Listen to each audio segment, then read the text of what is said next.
People living in parts of England which had the highest levels of child poverty before the coronavirus pandemic have now been revealed as suffering some of the biggest rises in unemployment. The think tank, the Joseph Rowntree Foundation, which carried out the analysis, is calling for the government to target help to those areas worst hit by COVID-19. The Treasury says support is in place for the most deprived communities. Our special correspondent Ed Thomas has been hearing from people in the northeast of England, a region that has the highest rate of joblessness in the UK. They've seen industries rise and fall. And once again, in the northeast of England, it's the poorest suffering the most. Relying on friends, family, strangers to see them through this pandemic. We've got there 2, 4, 6, 8. Everything 10. here has changed. How many's downstairs there? Before coronavirus, Mike's focus was his gym and healthy eating business. To go back over at the diner. His mission now is to help the vulnerable. As time's gone on, more and more young people are really suffering because of money, the effects of COVID have had on the bank balance. If I chose to do nothing about it, I wouldn't be able to live myself. He's on the road every week. From just a few emergency call-outs, Mike and his team have now delivered nearly 3,000 care packs across Teesside. Hi! Absolutely amazing. Oh, look, there's another one. Got some food for you there, Zach. Even before this pandemic, inequality levels here were widening. That little smile in his face there, that... I need a minute to compose myself after that. Right. Yeah.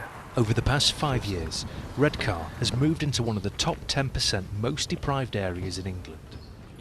Teesside's been hit massively with the steel industry, with job losses, and do you know what? The people in Teesside are the ones who are now standing up and saying, together, we'll make sure that we're all okay.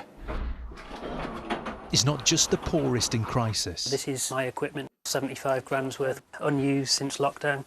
This summer, we've followed the stories of Tom Hey Julie. and Julie as coronavirus took away their livelihoods. I've worked for 39 years. Now I'm on £74 job seekers allowance, which ends Julie in didn't September. qualify for furlough payments because she started a new job so soon after lockdown. Care assistant, universal credit, help to claim advisor, customer assistant. How many jobs have you applied for? Oh, I applied for one at Lidl as well. I didn't get that one. 18. How many interviews have you had? None. So basically, To get by, Julie's relying on credit cards. All I see is more debt. And I'm not sleeping. My anxiety is really high and I'm having massive panic attacks. I've had a panic attack today. Who's going to employ me? I'm 54-year-old. How am I going to get another job now? I'm now on these to get me through this. Julie's filming a video diary I did 5 days walking. as she struggles to find work. Started to feel a little bit better. A couple of rejections this week again. I don't fit the criteria to stack shelves, which that was like a kick in the teeth. Not far away in Darlington, Tom spent 2 years building his business as a freelance sound engineer. Microphones, mixing desks. All silent because of coronavirus. I crossed out every single tour that I had booked in this year. It has decimated the live events industry. This was Tom last year.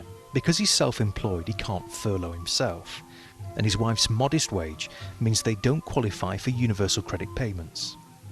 Have you fallen through the cracks? Yeah, like every crack. What's at stake here? My house, everything. I've been in some seriously bad places in the last few months. And what about the most deprived areas?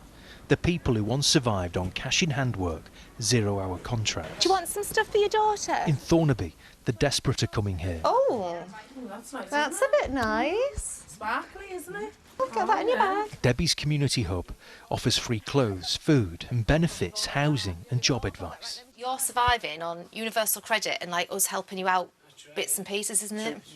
Robert relies on casual work.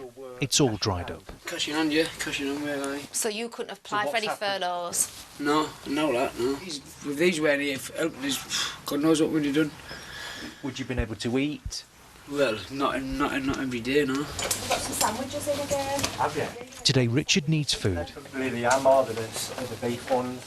and help finding work. Here's some jobs for Stockton. Before the pandemic, he was doing all right, Cleaner. living on 0-hour contracts. Were you getting 3-4 days a week? Yeah, and then I just stopped, no work. So how did you cope? I just didn't cope. I was just a bit struggling. What many need is work, I'm still not sleeping. because this is how it changes lives.